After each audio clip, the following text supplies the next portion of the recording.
Hello chess friends and welcome to the Chess channel and welcome to the Champions Showdown Fischer Random tournament in 2020. This is really an incredible tournament as Magnus Carlsen is playing, Garry Kasparov is playing, Alireza Firouzja is playing, Hikaru Nakamura, also my favorite grandmaster Levon Aronian is also playing. So great attackers, great tacticians.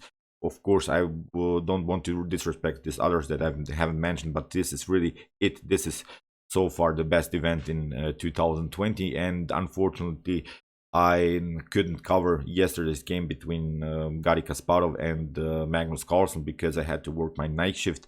But still, of course, I watched on my phone the moves and analyzed the game a little bit for myself. Don't tell that to my boss, but I had to do that. I had to really watch the game. My colleague on work, he said, okay, you just watch.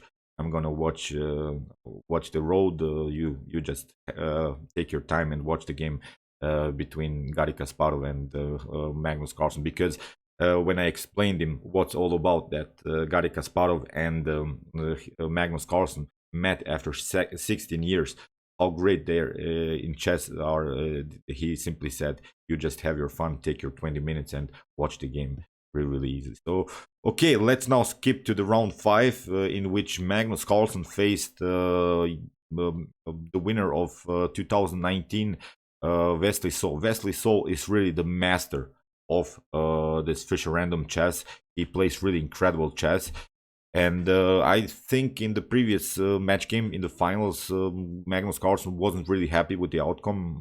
Wesley played really a great tactical game in the last final, so he is really something else in this Fischer Random Chess. I'm not sure why, but Wesley is really the favorite even to win this, not Magnus Carlsen. I think Wesley is simply slightly better than Magnus. I'm not sure, as I said, why, but it seems to me that Wesley feels positions better a little bit when they're a little bit cramped, and that's why still Wesley is in this tournament the favorite to win this. So okay, let's check out now the game 5. It was really an intense game. Magnus had the white pieces, and as usual we say round 1 and fight. So Magnus opened with the move g3. So as for those who don't know, you see in this Fischer Random Chess, the first rank is a little bit mixed up. You still have opportunities to castle. You still can castle, move your king here, maybe from d1 to c1, and then this rook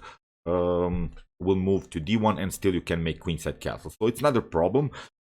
But here Magnus opened with the move g3, and I stopped here a little bit already. I wanted to first show you one of my ideas, how I would have proceeded here, how I would maybe start this, because here Magnus Carlsen played after the move g3, knight to c6, he played the move c4, sort of an English setup. But I found really interesting this line. When you start, for instance, with the move here, e4, pardon me, let's go back. So after g3, pardon me, here knight to c6, and now if you play e4. So if e5 happens, I really like this idea. Knight to c3, maybe knight to b6, knight to b3, and now after potential f5, if black, for instance, tries to crack the position immediately, I really like this queenside castling idea, because this is really fast development, and with f4, you see, we have finished all of our 3 stages in chess. We have the king security, so we have castled, we have the rook connection, which is also another stage of the opening, and the queen is perfectly fine here, although it's not on the starting square, it's not even attacking anything, but we can, with the support of the queen, really open the f-file, and the bishops are already aiming dangerously here. So I really like this setup. The knights are playing very important roles here. They are good defensive pieces, but still also with opportunity to attack the other side of the board with potential knight to d5, knight to c5. I really liked this setup of whites. Of course, black doesn't have to play the same move order, but still you can make this setup work. I really liked it in the beginning. And in the game after move g3, as I said, knight to c6, and we have c4 by Magnus. Here, after the move f5, we have d3. Magnus builds still his English opening setup. We have g6, we have the fianchetto here, knight to c3, and now after the move e5, here comes, I think, the first surprise in the game. Bishop takes c6, and I think what Magnus maybe hoped here for is a potential b takes c6. But here Wesley played, I think, a great move. He understood the position very well here. He played d takes c6 because still you can castle. As I said, you can move the king here to c8 and then the rook will come to d8. The problem is now that we have really the open d file, and in order to make something happen here, Magnus Carlsen pushed the pawn on e4, but still you're continuing the game with a backward pawn, and this backward pawn will cause many troubles now. Magnus Carlsen continuation of the game. So it's simple as that. The evaluation here is slightly better for black already. Incredible stuff that Wesley saw with the black pieces has equalized the game in an early stage of the game. But in this Fischer Random Chess, I don't think that's not so important to have the white pieces or the black pieces. Here you see Wesley Saw has really so far a comfortable game. Here Wesley Saw simply queenside castle. Still with knight to b6, he has a good defensive piece. He has still this great bishop's activity, and the rooks, as I said, are connected here on the E and D file. So perfect setup so far by black. So queenside castling also by Magnus. We have a knight to b6, f3. Here Magnus, he of course gave up the light square bishop. One of the best ways to proceed here is then to push your pawns on light squares, because you have to compete on light squares all over the board. So that's why this move f3 very important. But still, I would rather be black here with the bishop pair, with still opportunities to open the position somehow in the game. Knight to d7. This was a great move by Wesley So, with ideas to play knight to c5, knight to e6, and then to cement our knight on a very active square on d4, because white has advanced both of these pawns. c4, e4, he has advanced him. Of course, you have to create some space, but sometimes when you create spaces, you also leave spaces behind. So you, in a potential knight outpost on d4, you couldn't kick away the knight with potential e3 or c3 moves. You would love to have a pawn still there and kick away the knight. So still with this backward pawn, you see how problematic this position is for Magnus Carlsen. Knight to b3, of course, a developing move. We have a b6. This is a great move also by Wesley So, because still we can play king to b7, and we are not so vulnerable on light squares, as Magnus Carlsen doesn't have any more the light square bishop. That's the most important thing to realize. And still this king can move here to b7, and we have 4 pawns as a protection. So I don't think that this king of blacks after potential bishop, king to b7 is in danger here. So bishop to e3, f4. You see, when you have the bishop pair, you're not scared to open the position. This is a great move again by Wesley So. f4, the evaluation is simply getting better and better here for black. Here bishop to d7, bishop to d2, and still you see this d3 remains. Here g5 was played, and now knight to e2 played by Magnus Carlsen. What he wants to do probably is a potential h4 move, after potential maybe g takes h4, then g takes f4, and then after e takes f4 to maybe recapture with the pawn or with the knight and get a very active game with the minor pieces. But Wesley So is of course not interested in that scenario. He plays a very active move with the bishop, maybe with ideas to maneuver the knight, bishop to e7, and then get use of this diagonal. In the game, Magnus played bishop to c3. Okay, you see, Magnus is a great positional player. He knows how to improve this position, but still continuing the game with the backward pawn. We have a5, king to b1, king to b7, and now a3. What to do? There are really no better moves here from Magnus, because Wesley So has made this expansion on the 4th rank. Whenever you create a space advantage, then the knights cannot play so actively. You see, the knights don't have good spaces here.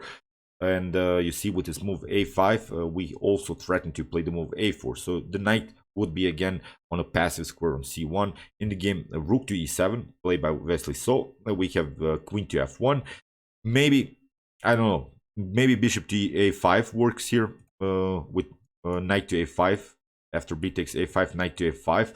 The king has to move somewhere, but still you don't have another piece to support the attack. But it's a really interesting idea. Okay, Magnus Carlsen didn't play that. After the move rook to e7, he played queen to f2. Now probably with these ideas to play knight to a5 and bishop to c5, or bishop to c5 followed with knight to f5.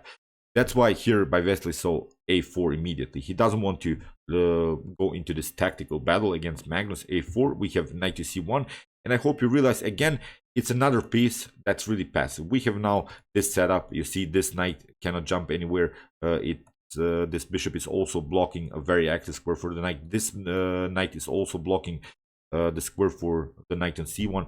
So the position is really weird here for white in the game rook to e6 with ideas to double up rooks and simply attacking. The main weakness in Magnus Carlsen's position is the backward pawn. G takes f4. Okay, maybe here rook to h1. The idea behind this move is some kind of a counterplay.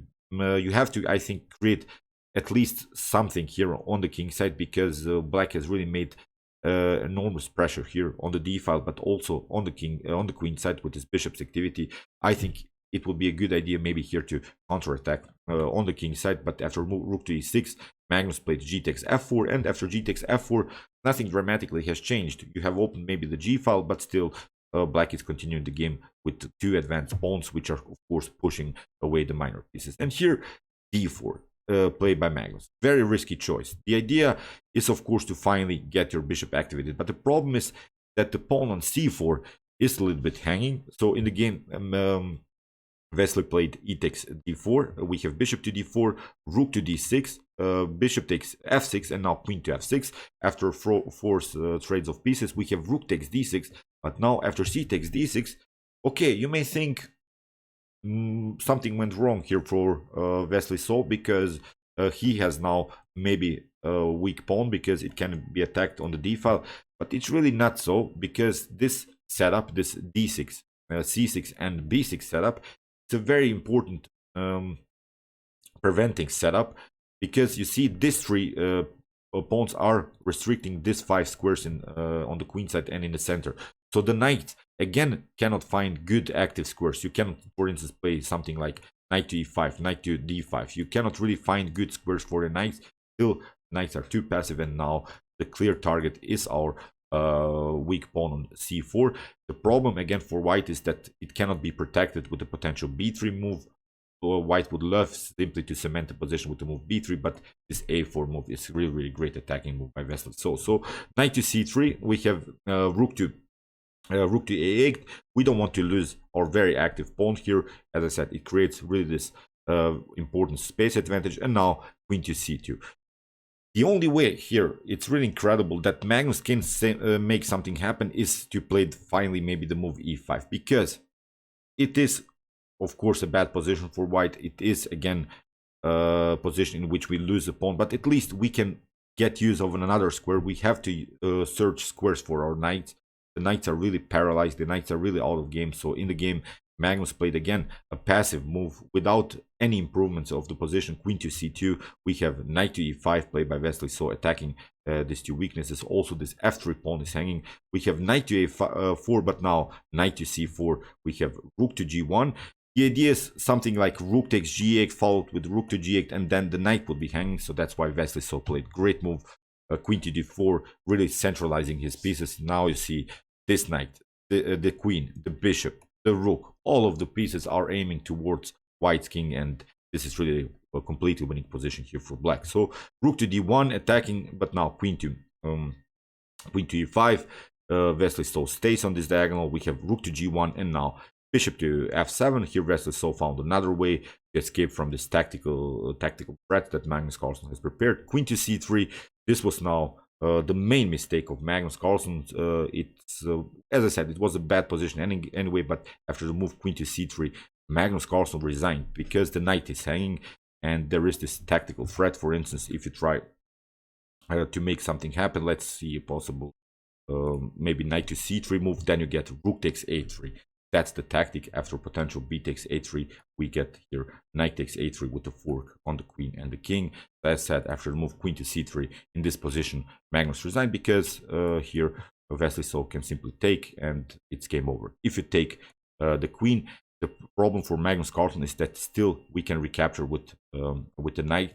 What Magnus Carlsen was probably thinking of, maybe a potential rook to g7, getting the rook on the 7th rank and maybe grab the bishop, but it's not possible as black can recapture with the knight on e5. So okay, this was it from round 5.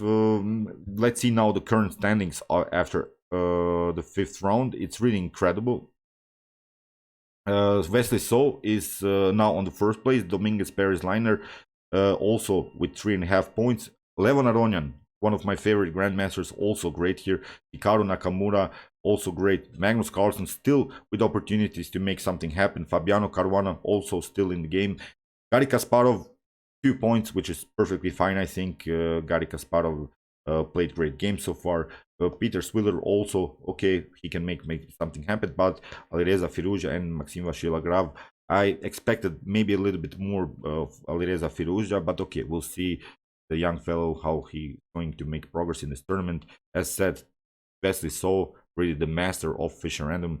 He is now the favorite to win this, and we'll see now what will happen on the continuation of this tournament. So okay, I hope that you enjoyed this game. I enjoyed it a lot. Meanwhile, you can watch my other content on my YouTube chess channel. Check out also my London system series, which I've started today. Maybe you can have a great opening preparation as white. And you can also check out my best chess games of all time series if you want to see the best chess games of all time. And you can also subscribe to my channel if you like this content. See you soon with some more videos, and chess is the best, of course.